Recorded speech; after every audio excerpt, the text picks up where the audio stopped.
I make sure your movies are fine. Well, everyone, it's the moment you've all been waiting for.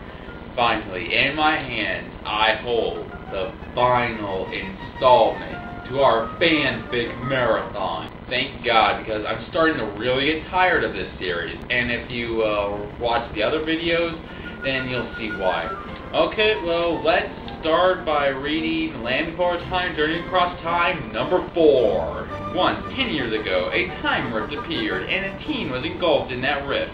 A boy had possession of a sword that was said to control time, and it was said the sword was the cause of the rift. Many years later, 3 more rifts followed, and a new team named Ethan Sullivan entered them. He saved the Great Valley from Andrew Jones, a devilish man who wanted to only vengeance on Ethan. With the help of the Great Valley residents, Ethan managed to overcome Andrew, and was then sent back home. But 1 month later, Ethan returned again and fought a revenge-stricken Andrew and the Harkonnens that battled with him.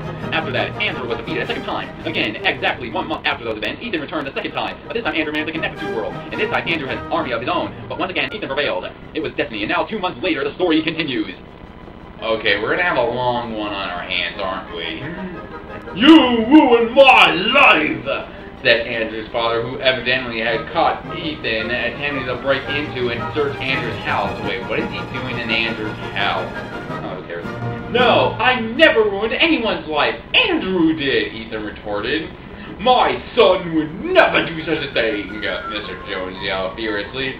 Yes, he would. He threatened to kill me and almost succeeded in doing it 3 times, Ethan replied. Well, if he did, he never told me, Mr. Jones hissed.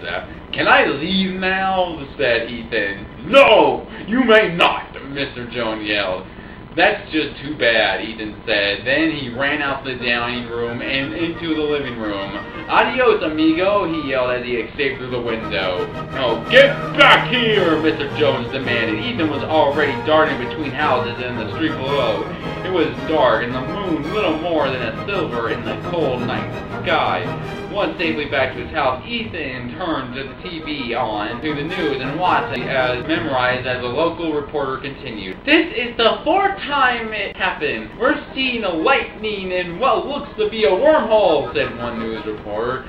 Yes, indeed. It happened once in 1997, and again 3 times this year. Wait, they know that this has been happening and no one's been freaking out? This is one twisted universe. Ethan knew that it was the 4th rift. It was coming. He grabbed his sword in his backpack. He was ready to return for the 4th time. At previously 9:15 p.m., Ethan stood outside of his front yard, prepared. Sure enough, the rift came and took him. As he traveled through the rift, he heard voices, but not all were those from the Land Before Time residents.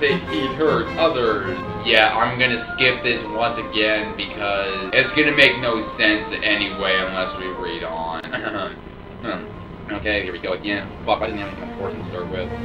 Oh, here we go. Ethan woke to the same clearing. Near him lied an object, what looked to be like a spray bottle. On the front it read, Revival Potion. And on the back it reads, this is an item you require. It will be needed to succeed. You need more allies than someone else. You must use this to revive her. What, now the fanfic turns to the Adventures of Zelda? By who? Ethan mused, as he left the clearing with the item he obtained, wondering who he had to revive. As he approached Littlefoot's home, it became clearer. Then, at Littlefoot's home, he could see her. Ethan now knew who he had to revive now. Littlefoot's mother. He spotted Littlefoot. Ethan, you're back, Littlefoot said. Yes, I know, and I'm going to have to leave, Ethan replied. Why? Well, I received this item called a Revival Potion, and it can resurrect anyone or anything. I'm going to test it out on your mother. It will bring her back, Ethan said. Really? Littlefoot replied happily. Trust me, it will work out fine, Ethan replied. Will you go now? Littlefoot asked. No, I'll go tomorrow. I mean, come on, it's almost midnight, Ethan replied. Then he went to sleep. At Dracula's castle, the Count sensed that Ethan has returned. I see you're back. I can just taste the blood of you and everyone living in the valley, Dracula said. Death then came in. My lord, it seems an intruder has entered the castle. A Belmont, Death said. Fine. We'll have to send him somewhere else, Dracula said. Then Death teleported out of the castle keep and into the hall where Simon Belmont waited. What? Simon waves after waves of Dracula's forces, and Death appeared before him. Death! Hello, Belmont. You shall go no farther. Death replied. Then Simon was sucked into a portal, which immediately closed. Back at the Great Valley, Ethan was prepared to leave the valley as a quest to revive Littlefoot's mother. He waved at the residents as he left. He wandered past the volcanoes and long-necked rocks. And on his second day, he came to where the great earthquake had split the land. Many deep charms awaited Ethan. He jumped over a deep crevice, and then he saw it. Right in front of him, Ethan laid on the corpse of Littlefoot's mother. Ethan saw the 2 injuries that Sharptooth had given her in the fateful night, as well as the others due to the savage stew with scavenger predators. Ethan sprayed some revival potion on her corpse just before raptors appeared. Ethan attacked. He pulled out his sword and charged at them, impaling one and turning the slaughter about 6, then did a horizontal smash at the raptor that ran at him. The rest of the pack ran in fear. Cowards, Ethan said. One raptor circled back, coming at Ethan. Yeah, that's what happened when he called them cowards. As it attacked one last time, a large tail came out and smacked the raptor to the ground. Ethan turned to see Littlefoot's mother alive and well. Ethan was amazed. The potion, it worked! What happened? Who are you? Littlefoot's mother said. The name's Ethan Sullivan, Ethan replied. Then Littlefoot's mother saw the sword Ethan carried. That sword? Nick! Littlefoot's mother said. Oh, this? Nick gave it to me the day he died, Ethan replied. What about Littlefoot? Is he alive? Did he find the Great Valley? Littlefoot's mother searched Ethan's eyes questionably. Yeah, he found the Great Valley, and he has lived there for a year. That's how long you've been dead, Ethan replied. Can you take me there? Yeah, I'm supposed to go back alive after all, Ethan said. Well, we better get going, Littlefoot's mother replied. By the way, can you tell me your true name? Ethan asked. My name is Savannah! Bullshit! Littlefoot's mother said. So the 2 left. Ethan led Savannah to a place that she began to travel about 5 years before her death. It took 5 days for them to return to the valley. Once there, Ethan walked through the canyon paths with Savannah by his side. Well, I gotta tell you, this stuff really works, Ethan said, walking into the valley, holding the revival potion in the air. Mother! Littlefoot yelled joyfully. Littlefoot! Littlefoot's mother said. Yeah, I'm not calling her Savannah. I don't care what this thing says. This had to be the best moment ever. Ethan was back, Littlefoot was reunited with his mother, and news had arrived that Ron was returning to the Great Valley. But also at that moment, Ethan couldn't possibly know danger awaited him and his friends. Littlefoot and his mother then rest on the Great Valley as the rest of the Great Valley residents were all in peril. When night fell, Ethan had trouble sleeping, staying at Littlefoot's home. Ethan heard Littlefoot's mother weeping a little. What's wrong with you? Ethan said calmly. I just wish I never left him, Littlefoot's mother replied. Who? Ethan asked.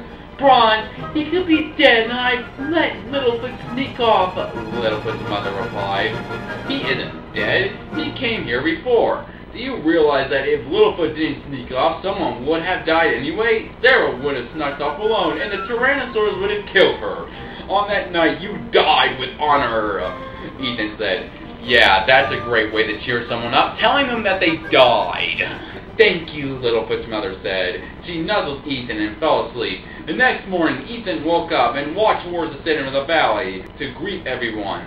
Once there, he saw only Old One. I see you're up early, Ethan said. So are you, Old One replied, as she gave a weak smile. Well, I think we should head down to the Thundering Falls, shall we? Ethan said casually.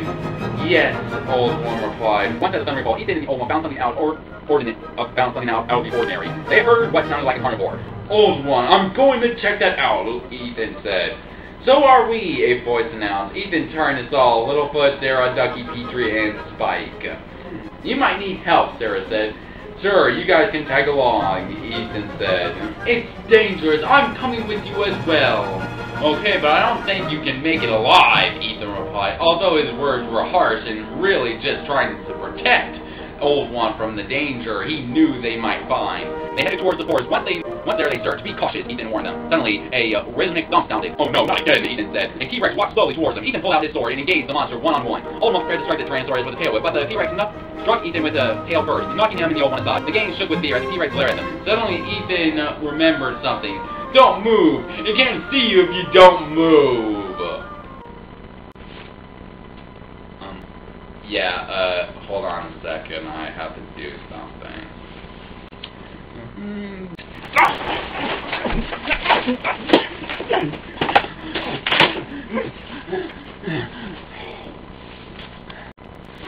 Yeah, you know what? I'm gonna skip this fight scene because you can tell I'm really angry at it. Okay, blah blah blah, fighting going on, blah blah blah. Ethan is being an ass, blah blah blah. Ethan cuts the thing's leg off with the sword, even though that doesn't make sense, and being an asshole, blah blah blah. Oh, Ethan's knocked out, okay.